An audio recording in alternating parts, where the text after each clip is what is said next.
Okay, y'all, I'm not fooling with these titles. Let me just get all this in. We're starting late. I apologize. These last few days have really done a number on me. But we persevere. Okay. There we go. No! All right. Yes. Okay, and now we can go to Instagram. Okay.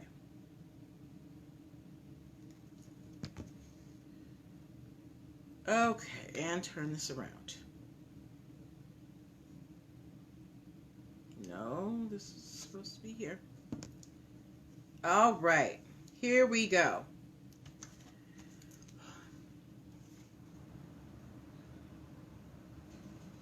All right, take two. What? Hey, Sincere39, yay! Third time is the charm. Sincere39, I have been having the toughest time getting started today. I've been having some technical difficulties. I had to buy a new device so that I could broadcast on Facebook because my computer wasn't cutting it. And, you know, first time using it, a few snafus, so we're on a little late tonight. But we're still going to get it done. We're actually going to jump right into the story since we're running so late. But for those who might be listening later, I'm Natalie Pierre-Lewis. You're watching NPL Legal Dish, and this is where we learn business and legal concepts using pop culture and celebrity news. So Sincere39, and you watching in Facebook, hi. If you're ready, give me a ready in the comments because we're just going to get started, okay? If you guys are interested in any of the things that I do at NPL Consulting LLC, a business formation firm, please go to linktr.ee/NPL Consulting Firm for all of your questions to be answered. All right, but we are going to get started so that you guys and myself can get on with our evening. All right, we are ready. So the first story that we are talking about tonight has to do with New York's MTA. Sincere39, you live in New Jersey. Have you taken New York's public transit system at all? And I'm going to wait for you to put your answer in the comments. I have two people watching on Facebook. If you have ever ridden the New York transit system, please give me a yes in the comments, okay? Now, as to why am I asking you if you have ever taken New York public transit? Because New York's public transit system, the MTA, they are suing a county clerk in Buffalo, New York. They're suing a guy named Michael Kearns. Why are they suing Michael Kearns? Here's why. So, a lot of public transportation systems have this phrase that they use in their advertising called "see something, say something." So if you didn't know, I live in the DMV area, DC, Maryland, Virginia, and we have the metro system. Sincere39 said, not really, I catch the train from New Jersey to New York. But you're familiar with the MTA, right, Sincere39? Let me continue. So we have a system called the metro here, and they use a phrase, they also use the phrase called, if you see something, say something. Now, this is not just a phrase that came up out of nowhere. This is actually a phrase that is trademarked by the New York MTA. And it was trademarked to help with the, yes, Sincere? Okay. It was trademarked under the class of warning people of suspicion of terrorism, okay? So the whole point of the if you see something, say something line, that whole line that you probably hear in a lot of public transportation stations, has to do with being aware of terrorism and reporting any suspicious activity regarding terrorism. Now, here's the problem. In Erie County in Buffalo, New York, there is a county clerk named Michael Kearns. Michael Kearns is using that phrase, if you see, right, they say that all the time. He's using that phrase, if you see something, say something, in the wrong way. So, In New York, there is a law allowing immigrants to apply for licenses. Now, whether these immigrants are documented or undocumented, the article didn't say. However, there is a law in New York allowing immigrants to apply for driver's licenses. This county clerk, Michael Kearns, doesn't like that law. He actually opposed it in court and lost. But that's not where he stopped. Michael Kearns has signs all over in the Department of Motor Vehicles in Erie County saying if you see something, say something, and it also has the number to Department of Homeland Security, or ICE. So he's using the phrase, if you see something, say something, to promote people reporting, possible undocumented citizens. And that is not the purpose of why New York's Metro Transit System trademarked that term. The reason why they trademarked it was for suspicion of terrorism. So the New York MTA has sent a cease and desist letter to Michael Kearns of the Erie County DMV in Buffalo, New York. And when they sent the cease and desist letter, they gave him till 5 p.m. to take down all the signs. They also sent one to the county clerk of Niagara County in, I guess that's Upper New York all the time.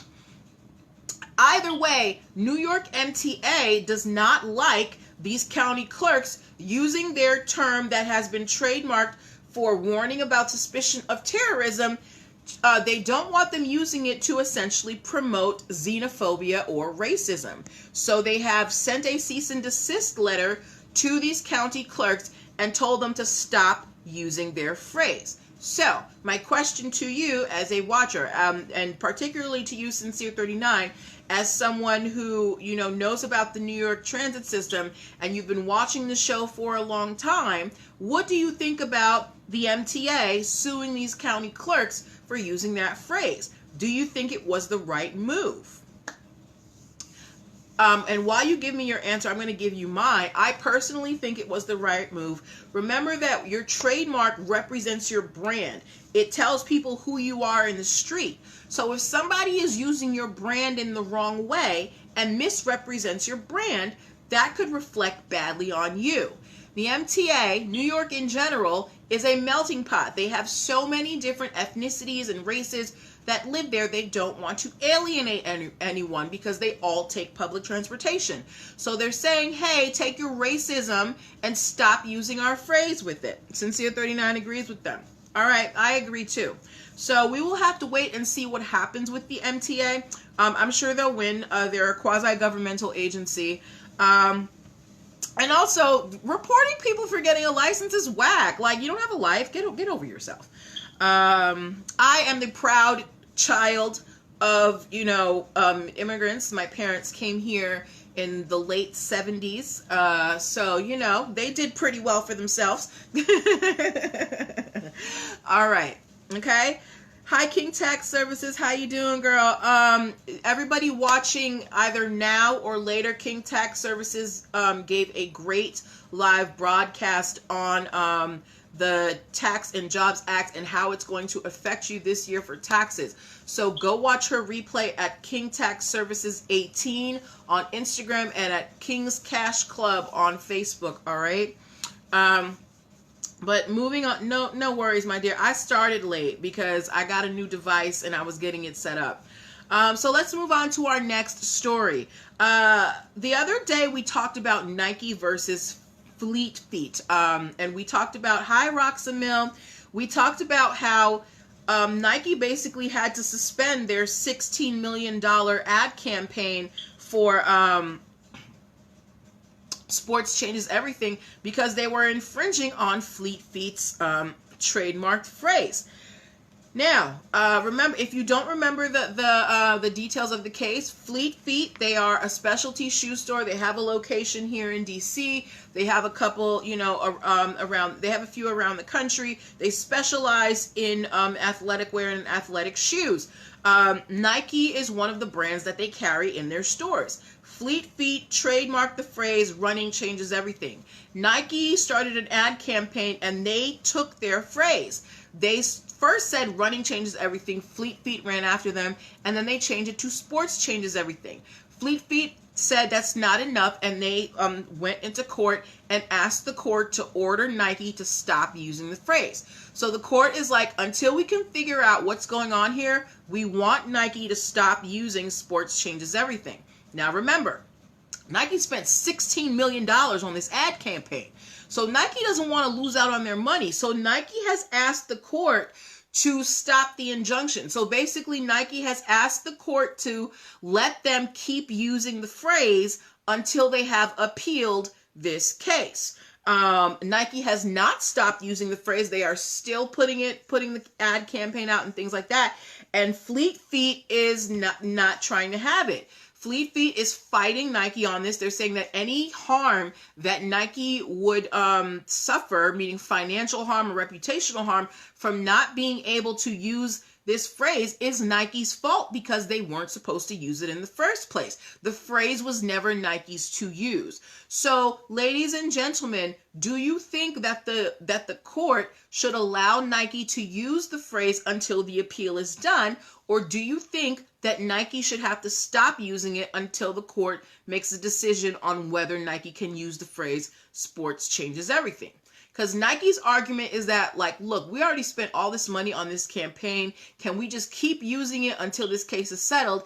And Fleet Feet is like, no, we don't want you using the phrase until everything is done because you're causing us to lose money. So what do you think the court should do? Should they lift the injunction, or should they keep it on Nike and say, Nike, you can't run these ads? Let me know what you guys think about that. And while you do that, I want to remind you guys that you can find everything I do at linktr.ee/nplconsultingfirm. There you can find the audio version of this show. You can also find the YouTube channel where I house all of the back episodes. Roxamil said they should stop running it. They can wait till it's settled to run the ad too. I agree with you, Roxamil. Nike is not broke. Nike has plenty of money, and they can afford to hold back on a campaign, or you could just change the phrase. I think Nike is just trying to use their their money and their power to just push through. Sincere39 said, keep it on Nike.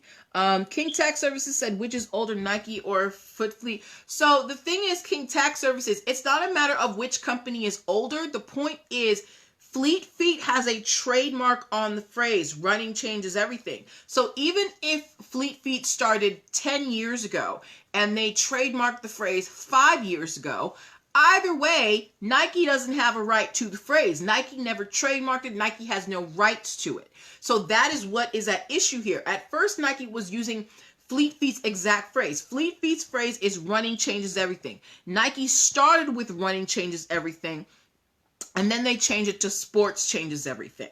No problem, girl. You know I love you. You guys seem to be in agreement that Nike should have to hold off on this campaign until it's settled, and I totally agree with you. You knew you were wrong when you took the phrase, so no, you don't get to use this campaign. I don't care how many millions of dollars you spent on it. You should have done a little bit of research or been a little bit more creative about your phrasing. All right? Cool.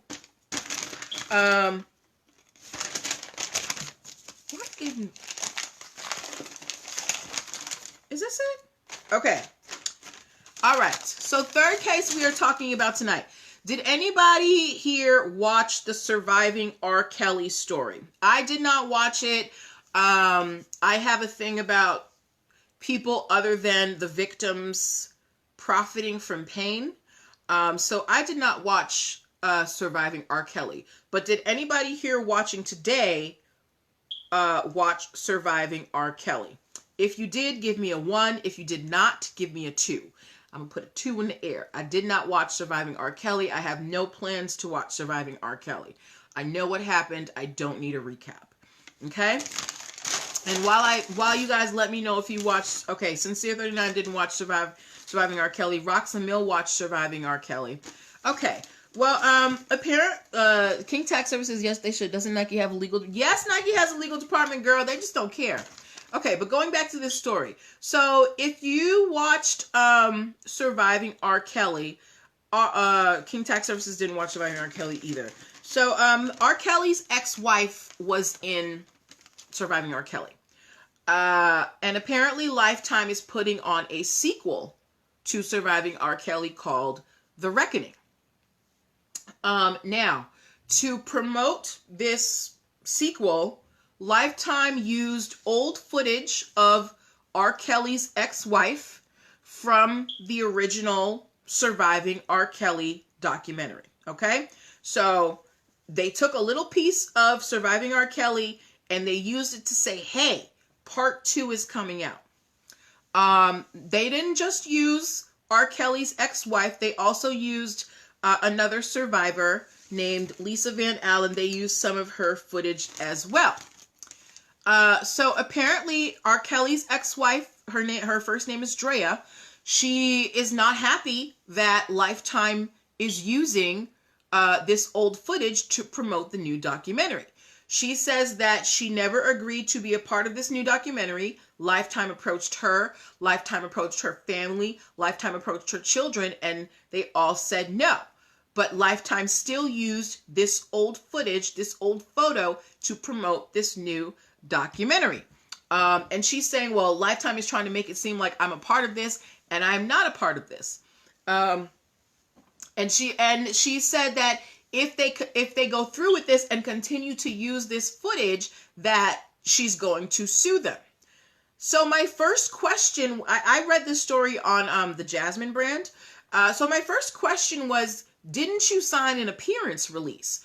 Whenever you appear on some type of video format or some audio formats, whenever you see people appear on shows, on TV and movies and things like that, you have to sign an appearance release, meaning saying that you have to sign something saying, I give you permission to use my image, to use my voice in this work. Now, a lot of times these appearance releases have clauses in them that say, we keep, not only do we own this footage, but we can use it however we want to in the future. We can use it for marketing. Whatever happens, whether we know it or not, we get to use this footage in the future. Now, I don't know what Drea Kelly signed when she agreed to be a part of Surviving R. Kelly.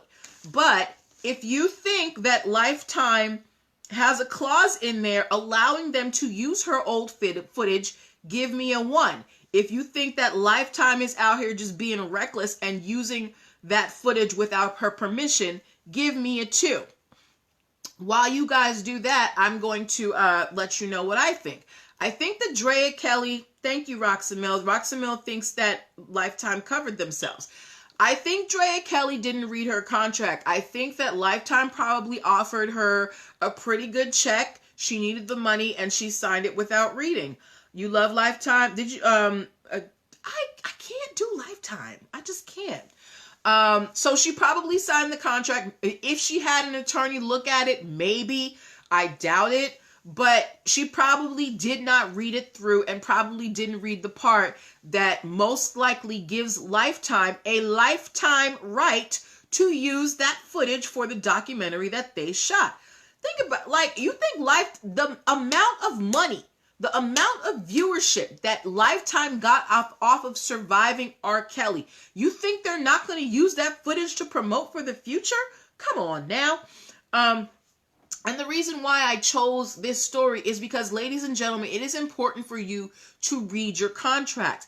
If you don't read your contract, you don't know what rights you're giving up. You don't know what your options are. Because I feel like Drea Kelly just kind of got upset that they are going ahead with this sequel, and she didn't want it, but she's trying to get something out of it. You most likely signed a release. So this is just a warning to y'all. Don't sign anything without reading it first, because you don't want to look, frankly, uneducated here. And saying that you're going to sue someone when you probably don't even have the right to sue. Okay. King Tax Services said, I'm aware of those because when I am part of a vending event, they have us sign a document similar to this stating any photos or video can be used for future advertising. Look at that right here. We have one person, and this isn't even having to do with television. This is events, a vending event. So a lot of times if you go to, parties where there are going to be clips shown, they tell you either there's a sign when you walk in saying that by walking in here, you consent to being videotaped and possibly being broadcast somewhere, or they will make you sign something agreeing to release your image. No company worth their salt is going to be out here just using people's images willy-nilly. So Drea Kelly, dust off your appearance release contract and read what it says. Okay. But that is my opinion. Maybe a judge will see differently. But what do you guys think? Do you think that Drea Kelly would have standing to sue if for Lifetime using her image?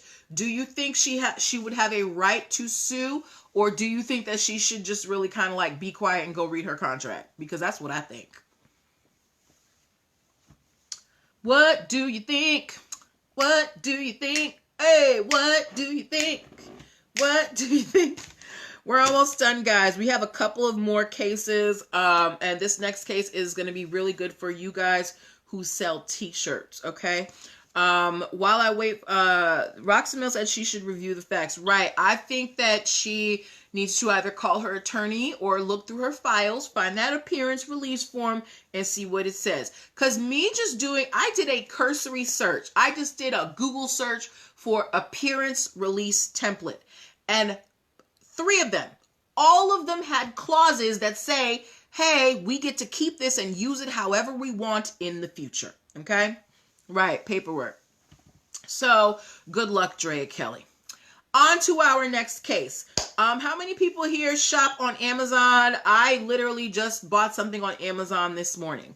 We all, if you have shopped on Amazon, give me an A. King Tax Services said it's about the money. She's trying to get for back alimony and child support. Was R. Kelly in arrears? I don't keep up with that child molester, so I don't know what's going on with him. Yes, Roxaville, Amazon. I just got some, the tablet that I'm broadcasting on right now, I got from Amazon, and I just bought some bowls because I was running out of bowls, and I bought them on Amazon today. You hate Amazon. You by yourself, sir. I love Amazon. All right.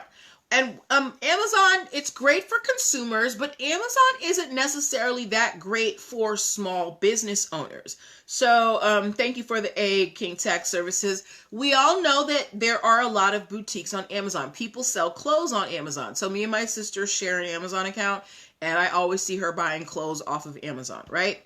There are a lot of people who sell t-shirts on Amazon.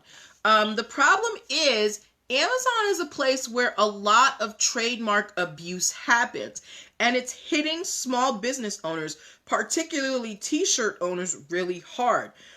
So a lot of these t-shirt owners, they're finding that the t-shirts that they're making, that people are trademarking simple phrases or common phrases, and they're being passed by the USPTO because, it's not a perfect system. And then these people who buy these fraudulent trademarks for no reason, they start throwing it around and getting these t-shirt stores shut down. King Tax Services said, I bought all my books from them when I was in college. It was a lot cheaper. I missed the Amazon books era. I literally just got into Amazon maybe like 5 years ago. But yeah, but we all know Amazon has progressed, but for those who are selling, who have maybe a t-shirt line on Amazon, they're finding it really hard to stay to stay solvent, to keep their businesses running on Amazon, because people are trademarking phrases fraudulently. They're getting passed, but they're not getting passed properly, and these people who have these trademarks that were obtained through deception are now coming after these small business owners on Amazon, and they're getting them shut down. So for those of you who are considering selling your stuff on Amazon, you really want to think about getting the appropriate intellectual property for your merchandise, because you don't want some fly-by-night company saying, hey, we just trademarked this phrase, you can't use it. Remember the story we were talking about, backcountry.com. That company got the trademark to Backcountry, and even though there was backlash for them doing it, they were able to legally go after all of these companies using Backcountry in their name. So this is the same thing that's happening on Amazon. So all of you who have intentions of selling on Amazon, you need to be careful. Now, come on, man. Now, Sincere39, please let me know why you hate Amazon. What did Amazon do to you, sir? And while you do that, why is this getting so dark? I want to... King Tax Services said, what about HBCU t-shirts being sold on Amazon?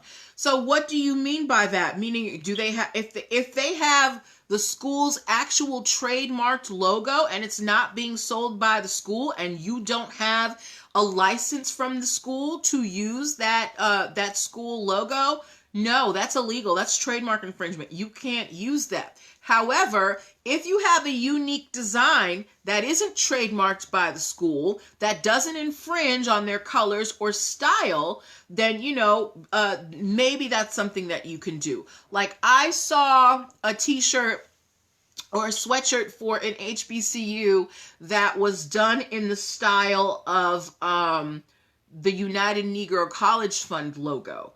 And that is not a style that is protected by the school. So the person can kind of just do their own thing. Okay. All right.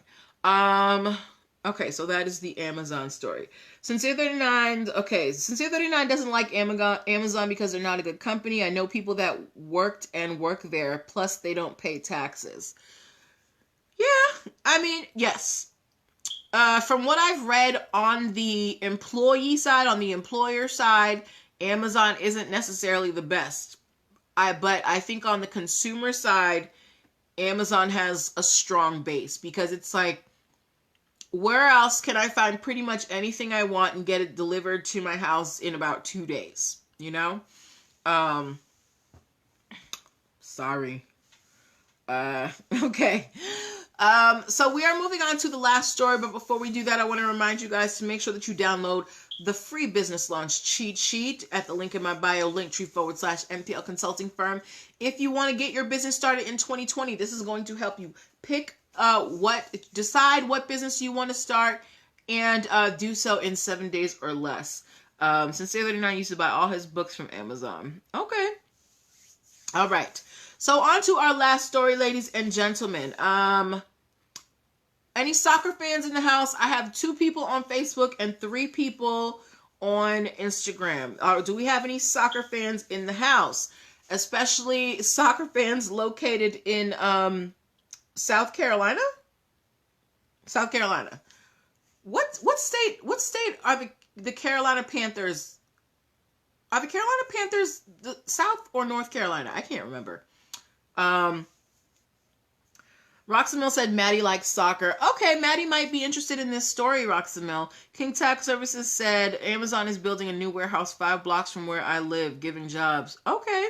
Sincere39 said the Panthers are in North Carolina. Okay. Well, the owner of the Panthers, whose name is David Tepper, apparently is getting into soccer. He is very adamant about getting a soccer franchise in Charlotte. And he has registered 8 possible team names for a soccer team. All of these names were filed December 6th. So if you are a soccer fan, look out for a Charlotte soccer club coming near you. Hi, Maddie.